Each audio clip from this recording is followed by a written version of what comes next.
Hello बच्चों, आपका स्वागत है हमारे चैनल सूर्या कोचिंग सेंटर में। जैसा कि आज हमारा एक नया कोर्स चालू होने वाला है जिसका नाम है कक्षा 9 की मैथ क्लासेस। इसमें हम पढ़ेंगे पाठ 1। पाठ 1 में प्रश्नावली 1.1 है। प्रश्न कर रहा है कि क्या शून्य एक परिमेय संख्या है? क्या इससे आप P/Q के रूप में लिख सकते हैं जहाँ P और Q पूर्णांक है। और इसमें ये कर रहा है कि P और जो Q है शून्य से बराबर नहीं होना चाहिए। चलिए शुरू करते हैं। तो इसका आंसर है, पहला क्या है, क्या शून्य एक परिमेय संख्या है? हाँ। क्या है हमारा? हाँ, शून्य एक परिमेय संख्या है। शून्य एक परिमेय संख्या है। ठीक है। अब कर रहा दूसरा क्या है, क्या इसे P/Q के रूप में लिख सकते हैं? हाँ, इसे हम क्या करते हैं, इसे P/Q के रूप में लिख सकते हैं। इसे हम P/Q के रूप में लिख सकते हैं। ठीक है, लिख सकते। अब हमारा कह रहा है जहाँ P और Q पूर्णांक है और Q जो है शून्य के बराबर नहीं होना चाहिए। अब कर रहा देखिए, हम कर सकते हैं कि जैसे एग्जाम्पल में हम लिख सकते हैं जैसे 0/, हम यहाँ पर 1 भी कर सकते हैं, 0/2 भी कर सकते हैं, 0/3 कुछ भी कर सकते हैं। ठीक है। अब देखिए दूसरा प्रश्न है, अगला सवाल है 3 और 4 के बीच 6 परिमेय संख्याएं ज्ञात कीजिए। अब देखिए क्लास में 6 परिमेय संख्या है।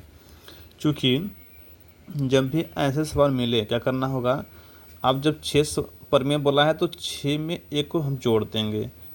6 में हम क्या करेंगे, 1 को हम जोड़ देंगे, कितना जाएगा, 7 हो जाएगा। ठीक है बच्चों, जब 7 हो जाएगा अब देखिए क्या करेंगे, और जो 7 है अंश और हर दोनों में इसका गुणा कर देंगे। जैसे 3 हमारा है, ठीक, उड़ते 7/7 कर देंगे, कितना जाएगा, 7×21 हो जाएगा, 21/7 ये हो गया। अगला क्या हमारा है, 4 4×7 7 चौक 28/7। ठीक, ये हो गया। अब हमें क्या करना है, दो संख्या आ गया है 21/7 और दूसरा आ गया है 28/7 आ गया। अब देखिए ये क्या हमारा था, 3 और 4 जो था इसको हम क्या किए, फ्रैक्शन में अर्थात भिन्न में बदल दिए हैं।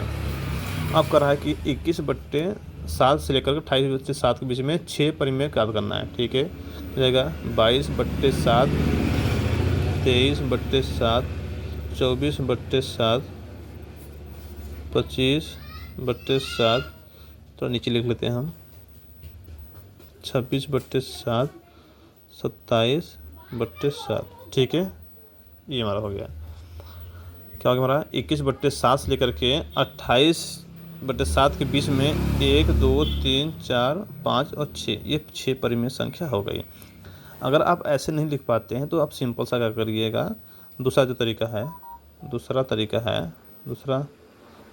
क्या है,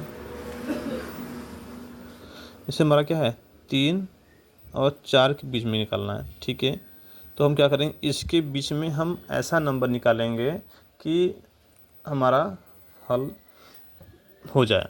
जैसे कि 3/3 है और यहाँ पर 3.1 भी कर सकते हैं हम, 3.2 भी कर सकते हैं, 3.3 भी कर सकते हैं, 3.4, 3.5 और 3.6। हमारा ये भी आंसर सही है। ठीक है, आप इसको अच्छे से कर लीजिएगा दोबारा तिबारा देखिएगा जिससे आपको अच्छे से समझ में आ जाए। जब भी ऐसे सवाल में 3 और 4 के बीच का परिमेय संख्या पूछे, जितना पूछे उसमें 1 को जोड़ देंगे। जो संख्या आएगा उससे, जो संख्या पूछता है 3 पूछा है तो 3 में अंश और हर में गुणा कर देंगे। जो आएगा अगला है, जो अगला नंबर है 4 है, 4 में भी गुणा कर देंगे। तो फिर जो आएगा उसके और इसके बीच में जो ये संख्या है, इनके और इनके मध्य में सभी संख्याएं क्या होती है, परिमेय संख्या है, वो लिख लेंगे। ठीक है, चलिए अगला सवाल है 3/5 और 5/4 के बीच 5 परिमेय संख्या ज्ञात कीजिए। ठीक है, क्या कर रहा है, 5 परिमेय संख्या ज्ञात करिए। तो देखते हैं, अब देखिए, अब जब परिमेय संख्या खुद पहले से दिया हुआ है तो क्या करेंगे, पहले इन दोनों को हम भाग कर लेंगे, आपस में हम भाग कर देंगे। जैसे कि 3 पहला क्या है, जैसे कि हमारा 3/5 है। ठीक, इसको हम भाग करेंगे, कितना हमारा आएगा, 0.6 आएगा। कितना हमारा आएगा, 0.6 आएगा। ठीक, उसी प्रकार अगला कितना है, 4/5 है। 4/5 है, इसको भाग करेंगे कितना हमारा आएगा, 5/40, हाँ 0.8 आएगा। 5/40 इतना आ जाएगा, 5/36 इतना आ जाएगा। ठीक है, अब देखिए, अब क्या करना है, इन दोनों के मध्य, जैसे हमारा कितना हो गया, 0.6 हो गया। ठीक, 0.8 हो गया, ये हो गया। अब क्या करना है, इन दोनों के मध्य जो हमारी परिमेय संख्या है उसको लिख लेंगे।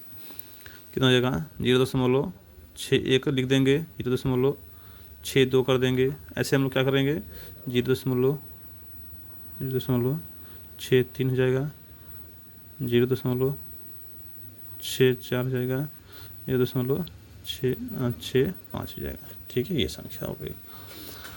ठीक, अब अगला करेंगे। अगला है, नीचे दिए गए कथन सत्य है या असत्य, कारण के साथ अपने उत्तर दीजिए। कह रहा है कि प्रत्येक प्राकृतिक संख्या एक पूर्ण संख्या होती है, ये सत्य है। क्या हमारा है, सत्य है। ठीक है, ये हमारा सत्य है।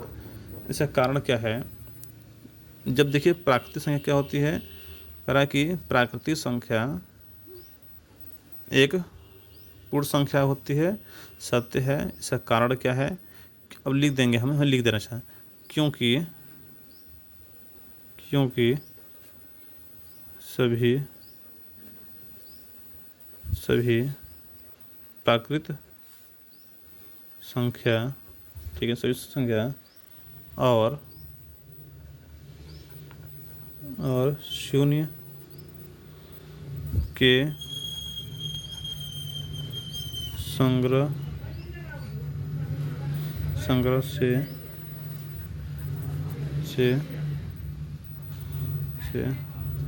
पूर्ण संख्या बनती है। ठीक है, ये हो गया। अब अगला है, क्या प्रत्येक पूर्णांक संख्या एक पूर्ण संख्या होती है, ये असत्य है। क्या है, यह असत्य है। अब क्योंकि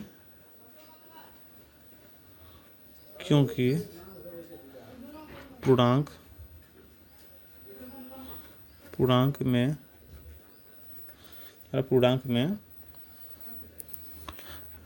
ऋणात्मक और धनात्मक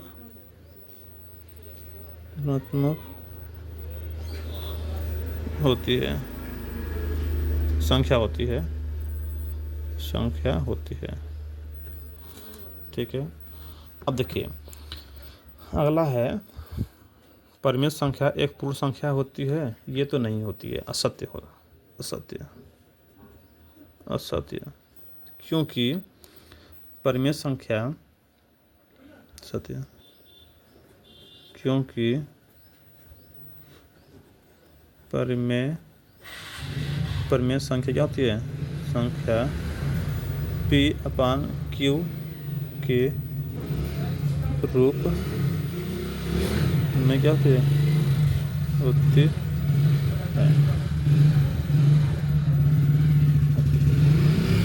ठीक है बच्चों, बस आज इतना ही। अब कल पढ़ेंगे प्रश्नावली 1 1.2 का।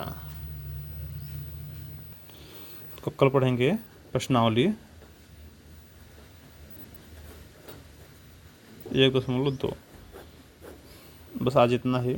वीडियो पसंद आया हो तो क्या करिएगा, चैनल को सब्सक्राइब करिएगा। इसमें से कोई भी प्रश्न आपको डाउट हो तो क्या करिएगा, हमारे कमेंट बॉक्स में आप उस प्रश्न का नंबर कर दीजिएगा। मैं आगे अगले वीडियो में उसे अच्छे से पढ़ाने का मैं बिल्कुल कोशिश करूँगा।